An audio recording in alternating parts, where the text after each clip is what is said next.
Hey, what's up guys? Welcome to my YouTube channel. Today I want to talk about the SOG PowerAccess Assist and Leatherman Surge, and hopefully this video will help you decide which one's better for you if you're looking for a large multi-tool.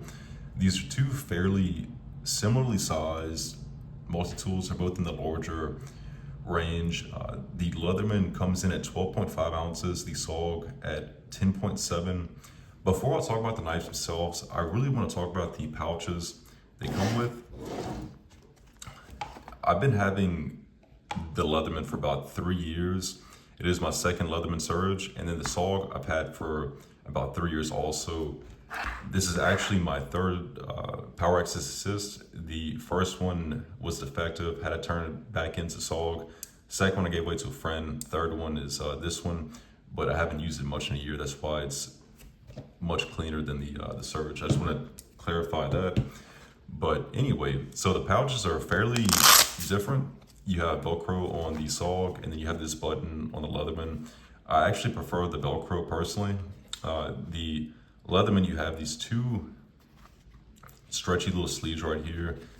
One of them is for a bit adapter. Here I have the ratchet bit extender, which I will talk about in a little while. And then inside you have these two little sleeves where you can place your bits or your T-shank accessories right here. So anyway, both really well made. I do prefer the SOG a little bit more. And then, in case I forgot to mention it, this little pouch, this little sleeve right here, you can actually put your bits in. And I've never had an issue with it coming out. I've actually never had an issue with the ratchet coming out, surprisingly enough, even though I thought that was gonna be an issue. The back side, you just have a standard belt loop right here. Whereas this one, you can use it for a belt or you can hook it on a backpack. You know, I've had it hooked on my backpack for about a year now. I never had an issue with it coming off. The accessories are a really big difference between these two multi-tools. So this is what you get with the SOG. You get these 12 quarter-inch bits and this little adapter right here. I've always kind of had an issue taking this apart, but you get some flatheads, it's like some store bits and Phillips heads, but it can take any quarter-inch bit, right? So not really an issue. The Leatherman actually comes with 40 bits in total if you count 2 per bit because they're double-faced, and that's wild in my opinion. I love that. There's been very few times when I've had my Leatherman and needed a bit and I didn't have the one I needed already with me. So really neat. Let's see. So you also, with the Surge, you get this T-shank saw blade right here, and then you also get this file. But it being a T-shank, you can carry your own little blades if you want. Like for example, let's see, I have this little DeWalt bit right here. I couldn't close the knife with it, but it's still nice to have in an emergency. Yet to find that emergency, but still it's pretty neat. And also, this did not come with it. This is actually a little multimeter, and it's honestly amazing. It's pretty primitive in the way that it reads. It's got a green, yellow, and red light. So for example, if the voltage is 12.11, it'll shine green once for the 10 plays, or to signify 1, yellow twice for the 2, and then red 11 times, and that'll be 12.11. Really neat. I think it was like $25 if you have a Surge. I would definitely consider getting it. And there's also somebody on eBay, I think a European guy, that makes the T-shank adapters like a hook, this little deal where you can, I think it's got like a 10 millimeter wrench and 9 millimeters and so on. But anyway, that's the accessories that come with it. Now, going on to the multi-tools themselves, they're, to me, I'll tell you right now, they vary a lot when it comes to quality, although there are a couple things about the SOG I like more. So starting with arguably the most important part is the pliers. So the PowerAccess, really all SOG multi-tools, one of their big features is this, they call it they say the pliers give you a mechanical advantage, and it definitely feels like it. I think it's 2 to 1, they say.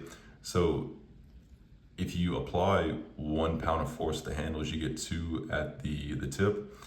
And without a doubt, whenever I grip something with these, it definitely feels like I have a good grip on it.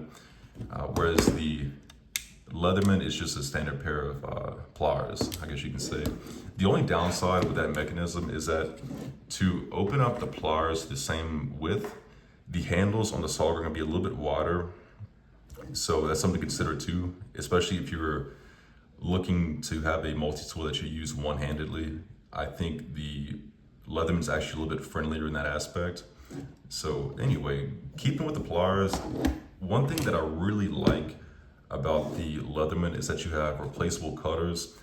I've only had to replace mine once in the 3-4 years that I've had a Surge. I've never had an issue with the screws coming out. I'm not really sure why SOG wouldn't put replaceable wire cutters on theirs, because honestly, I was less inclined to use the SOG for that reason, to cut stuff, because I felt like if I broke that, then I guess the whole multi-tool just, it doesn't feel the same, right? Once you break something on it, just, I don't know, and then go through the warranty process. I was more inclined to use the Leatherman and then therefore enjoy it. As far as the actual ability to grasp things, like I said, the SOG, I do feel like I can get a good grip on things. But if I was gonna pull a splinter out of my arm, for example, I prefer the Leatherman. There's something with the tip on it. I just feel like it grips a little bit better. It's a little bit more precise. It is a little bit wider. So if that's something that's important to you, something to consider. The let's see. Yeah, I would say the overall intended function is the same on both these. But getting to the rest of the knives, the rest of the multi-tools, I should say, the right-handed accessible tools on the Surge, or this serrated knife, and then this, I guess you call it a recurve knife right here, both really nice, really nice. And the PowerAccess Assist, the Access Assist part of it means that it'll assist you in opening it. I've had an issue with these knives, these SOGs. Whenever I access one, there's some other ones that want to come out with it. But generally speaking, it works pretty well. There's the left-handed tools, the seatbelt cutter, and then let's see. Actually, the saw doesn't really open too well, but maybe I just need to clean it right.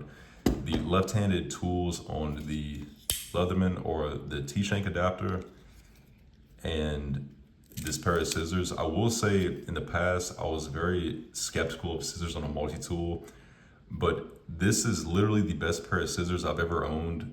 I'm not exaggerating. I think they're amazing. And if you ever need to cut something, like, I've even used it to cut my own hair. It's really nice to use these. You get a lot of control over it. You have a spring right here. And yeah, really good design, really good engineering on this knife in general, really. So I probably prefer a pair of scissors on the SOG over a seatbelt cutter, but that's just me. So these tools on the Leatherman or a liner lock, and they all have a very good lockup. There's a little bit of play on the serrated edge, but it wasn't there, for the majority of the time I've had this knife. The locking mechanism on the PowerAccess Assist is this little tab right here that you pull. The first one that I had to return actually wouldn't lock out. It was very unreliable. So if you get one, make sure to check it out and make sure it locks up well. If not, I'll go ahead and return it also. It wasn't much trouble to return it. So getting on with the rest of the tools. So inside the handles on the Surge, you have all 2 flathead screwdrivers, of course, and then you have a bottle opener / can opener, and then you have this flat bit adapter. On the PowerAccess Assist, you have a little bit more variation. You have a micro screwdriver, you have a bottle opener / flathead screwdriver, you have a Phillips head screwdriver, you have a can opener / flathead screwdriver. Let's see, on this side you have their 1/4 inch bit adapter. And then you have this and then you have another flathead screwdriver. So you definitely don't have any shortage of flathead screwdrivers with any one of these, but particularly with the SOG. So I do want to go ahead and talk about the bit adapters on these because they're very different in the way they go about it. As you can tell, like I said, this has a flat bit. The way to use the SOG is a little bit clunkier in my opinion. It doesn't quite work as well. So you'd have to take this little piece out of this, the bit holder right here, pop it in, and then you could put any 1/4 inch bit in there. And it does work well. You can actually lock this piece in a 45. You also have the option to put any 1/4 inch bit in the top right here. There's a magnet that seems to hold pretty well. And then you can use it like that. The Leatherman, mine came with this ratchet driver. Of course, you can use it like that. And I've used this ratchet for 3.5 years now. I've used it a lot, to tell you the truth, and I've never had an issue with it breaking. You can lock it in place, you can loosen up with it, you can tighten with it, and of course you can put any 1/4 inch bit in here too, as well as the flathead bits, and they don't fall out. It is magnetic. The ratchet, they have a little spring mechanism in this adapter. I've never had an issue with it falling out. You can see that it's kind of got this little groove on it to where it'll somewhat lock in place. But anyway, yeah, I definitely prefer the Leatherman screwdriver. So just real quick, the locking mechanism on the inner tools, it's more robust from my experience. It's not dissimilar from the SOGs, but it does seem to hold better, and it definitely feels heftier. Side note on the Surge, I did add this pocket clip. You can get these aftermarket, and I will say I didn't know about this, but if you look right here, there's actually a little lanyard loop. It's kind of hard to get out of there if you've been using it for a while, but it's really neat. You just kind of, I guess I forgot what I used, maybe like a little pair of tweezers. You can pull it out and there's a lanyard loop. They both have markings for measurements on the side. I don't really use that a whole lot. And then the SOG also has kind of like this protractor function right here. You can tell if you line up this little line in the handle where my thumb's at, there's these little markings, and it says 180 degrees, 90, right there, and then 45. And then you have some other markings right here. I think it is 30, 60, and 180 as well. So I've never used that, but it is kind of neat. I just like multi-tools that have a bunch of different functions. Guys, I think that's it. You know, if you care for my opinion, I would 100% recommend the Leatherman Surge. It is more expensive. I think whenever I got it, it was maybe 150, 160. The SOG, whenever I got it a while back, I think it was maybe 90. Pretty big difference in price, but I would absolutely recommend saving up your money and just waiting to get the Surge, because it's just a much better multi-tool. The SOG's not bad, but you know, the Leatherman is just, the engineering is amazing behind it. So guys, if you have any questions, feel free to comment and I'll get back to you. But thank you for watching and have a great day.